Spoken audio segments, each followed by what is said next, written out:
दानापुर बिहार के उप मुख्यमंत्री सम्राट चौधरी ने कांग्रेस नेता राहुल गांधी पर निशाना साधते हुए कहा, 3 लगातार चुनाव हारने के बाद राहुल गांधी मानसिक रूप से विचलित हो गए हैं। अब उन्हें समझ नहीं आ रहा है कि वह कैसे जीत हासिल करेंगे।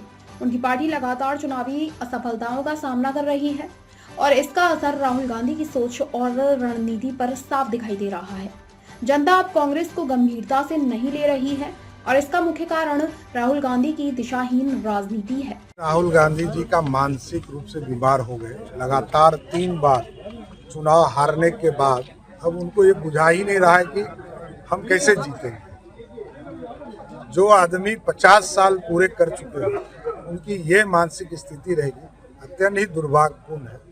वहाँ के विकास के लिए कांग्रेस की सरकार ने ही नींव डाला था, उसको आगे बढ़ाने का काम शिंदे सरकार कर रही है। इसमें कहाँ दो मत। तो राहुल गांधी जी को ये याद ही नहीं है उनके पिताजी किस तरह इस देश में मंडल कमीशन का विरोध किया, उनकी माताजी ने विरोध किया, उनकी दादी जी ने विरोध किया, उनके परदादा पंडित नेहरू ने विरोध किया। वो कितने चीजों के लिए माफी मांगेंगे।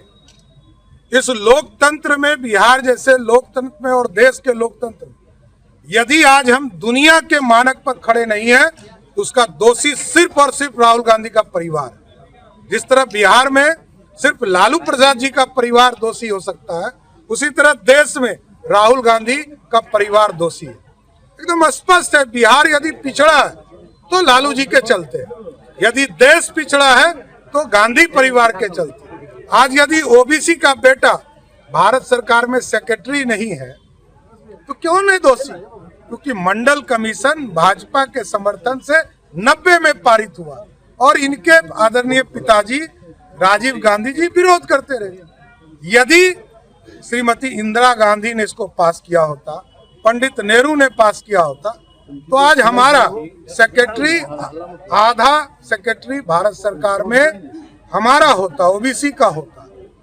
ये लोग चाहते ही नहीं थे। ये लोग आरक्षण विरोधी हैं और देश में विकास नहीं हो, इन लोगों का राजशाही चलता रहे, सिर्फ ये चिंता।